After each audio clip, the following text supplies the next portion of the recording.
Hey, I'm here today on Skype with drummer Randy Black from power metal legend band Primal Fear.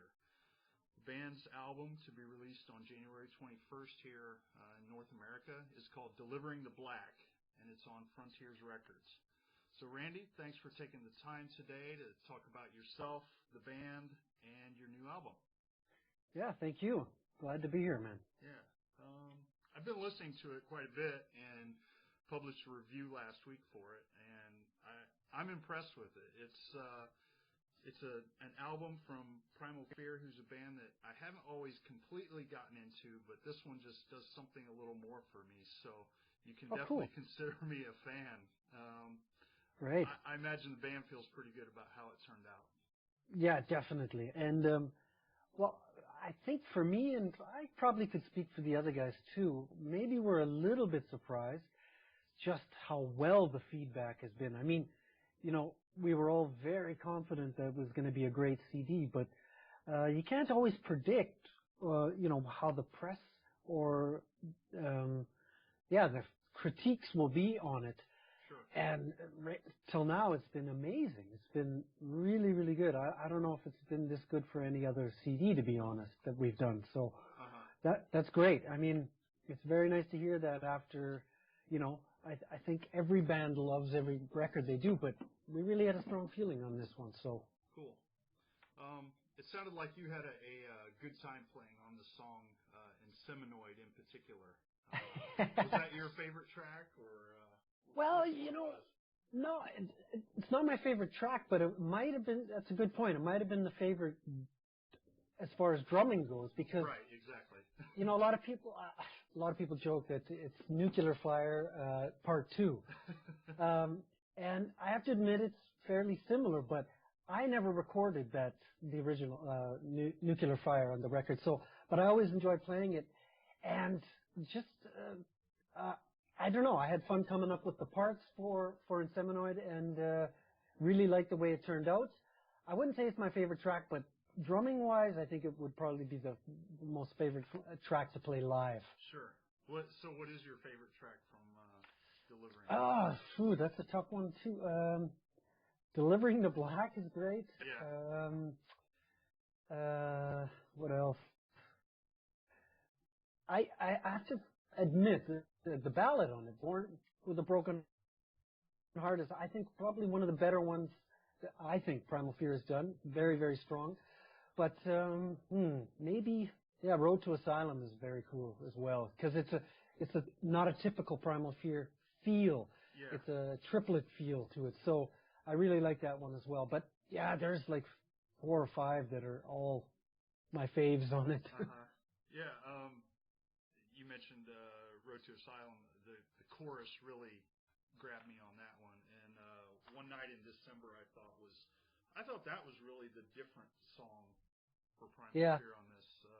It was, I'm not going to call it progressive metal, but for Primal Fear, it seemed to be more of a progressive track. Yeah, I think that's a good assessment. That's also very strong too. You know, it's funny because I always get the demos and I start working on the song sometimes without, or actually a lot of times without any vocal lines. Sure. So I have to imagine it.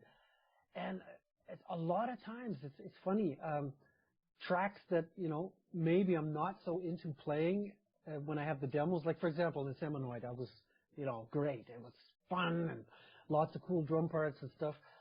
But some of the tracks are just, you really don't know how they're going to turn out. And in the end, I end up liking them a lot more because they just have this whole different feel to them and a whole different life when it's got the vocal lines and it's been mixed. And One Night in December was one of those for sure. Mm-hmm. Okay, cool. Yeah.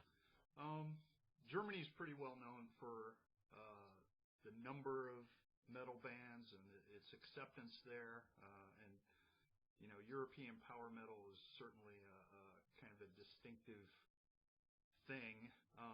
What is it about Primal Fear, do you think, that kind of sets yourselves apart from the rest of the crowd? Good question.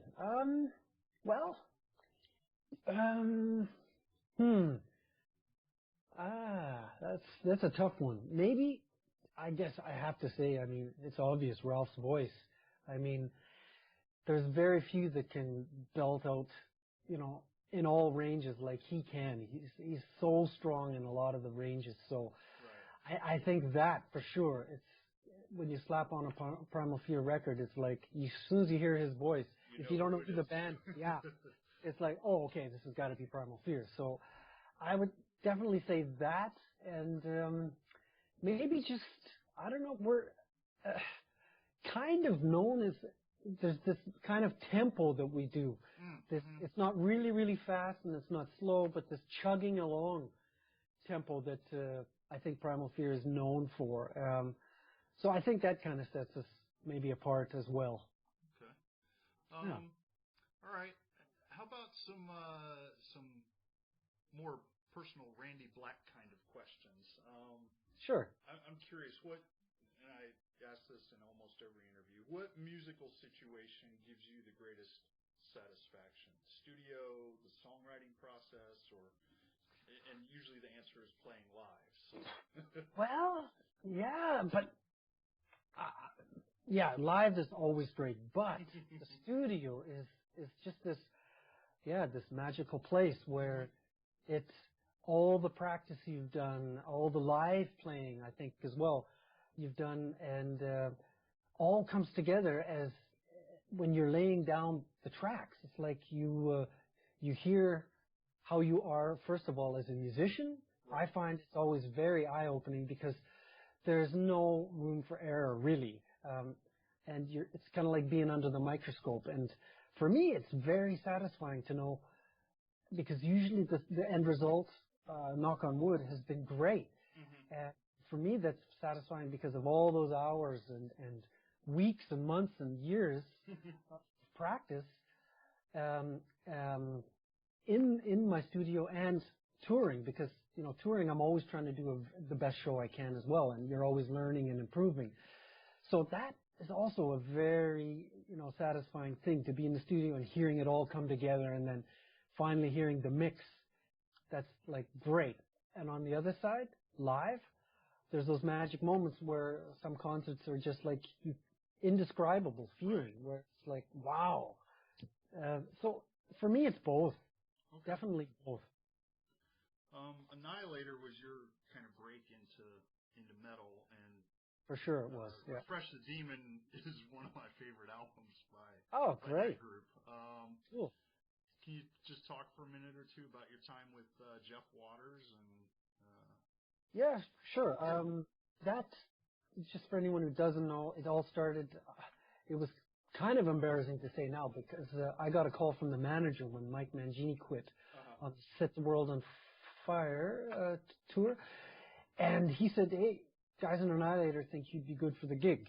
And I said, "What? Who's Annihilator?" Sorry. And he explained Alice in Hell and stuff, and he said, "It doesn't matter. I'll send you a tape." So he sent me a tape, and I really liked the drumming on it, and I thought it was going to be a big challenge for me drumming-wise to do it. So I had an audition with Jeff, and I got the gig. Had to work on my feet quite a bit, and it was one of the hardest gigs I ever had, the first show I did with them, because I'm a hard hitter, and I really put a lot of energy into it, and that was like I crawled off the stage. I was so beat. But no, and then from there it was great. As far as the first tour I did, I think I don't know, was it? Yeah, in Europe. And I'd never toured outside of North America, mostly in Canada before that. So that was great to see other parts of the world.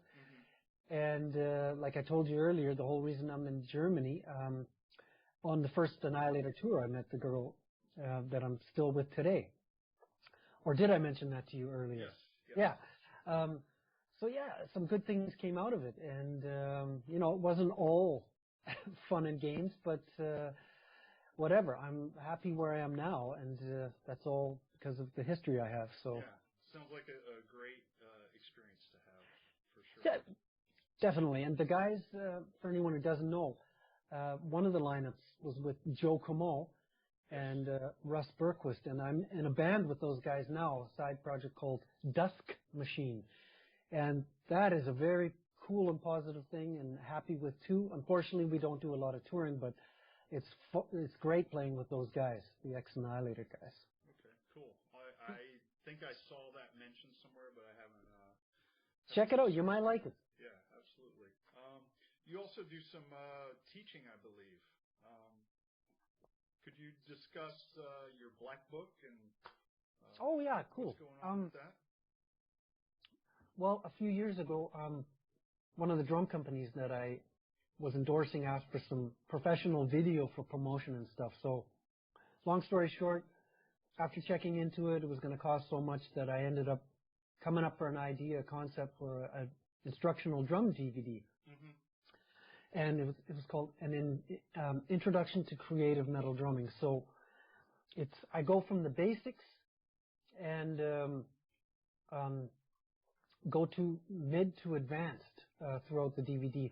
But it's a double DVD released on Hudson Music, and there's a few places you can get it in the U.S. And probably I'm going to be selling it on tour when we're there in April and May for anyone who's interested at the merch. But yeah, it's done well. And as far as teaching, I teach privately here in Berlin. Mm-hmm. I don't advertise, but just through word of mouth, I do students there. And I'm also teaching at a school, local school called Drum Trainer Berlin. Hmm. So between those two, it keeps me busy between touring. But for the next 6 months, I'm not going to be doing much teaching at all. It's going to be tour. Sure. So another kind of standard question for me: you make your living from music, period, or do you work outside? Okay. Yeah, and it's not easy, you know. You've probably heard it from other people before, and people listening have heard it on the internet that, you know, CD sales are down, and I don't know what we're going to do to change that, but it has changed lives for musicians, and it's harder to make a living. So we gotta, you know, for me that means teaching and doing other things, and just not having a lot of expenses, you know.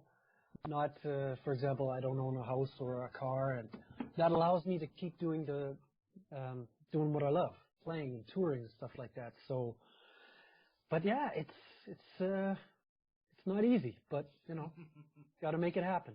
Yeah, absolutely. So you mentioned you met your wife or no, your partner? Yeah. In, significant other. Yes, in Germany. How does she feel about you being in a heavy metal band and maybe your other family members?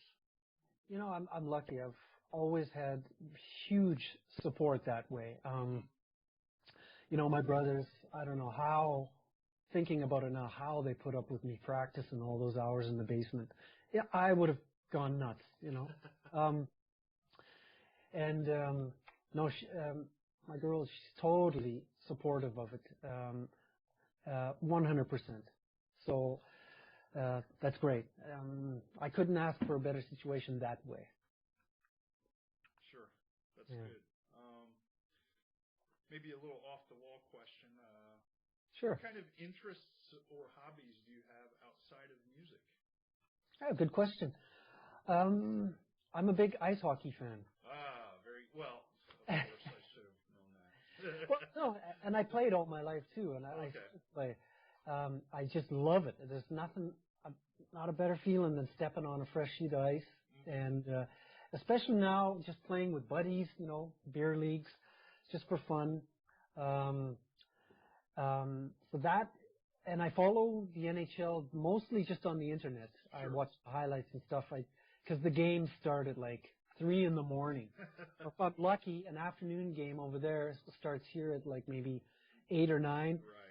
So, but it's difficult. So no, I follow it on the internet, and I'm really looking forward to the Sochi games because all the pros will be playing for the Olympics that starts next month. Mm-hmm. So that other things, I'm into actually video. I do editing of videos, and I'm slowly trying to become more professional, and maybe, just maybe, I'm going to be, definitely I'm going to be filming a lot of the Primal Fear tour here and in North America, and hopefully put together 1 or 2 videos for the band. So that's another thing I like to do, and just basically trying to keep fit. I like to go to the gym at least 3-4 times a week, jogging, skipping, rowing, doing light weights and stuff, just keeping myself in shape for drumming and just trying to keep healthy. Yeah, that seems to be kind of standard for a lot of bands now these days, just because of the grind.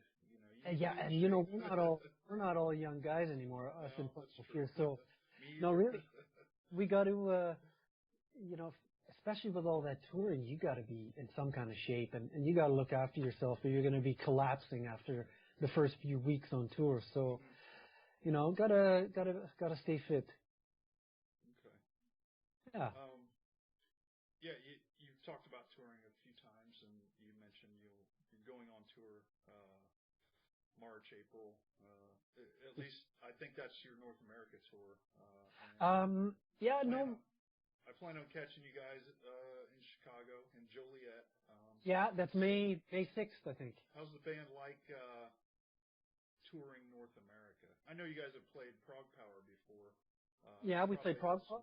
Some other tours, but we did a long headlining tour 3 years ago, and we did a month all through the U.S. and Canada. And no, the band loves it, and we, to be honest, would be over there a lot more. But as I was mentioning earlier, it's so difficult because of just the finances.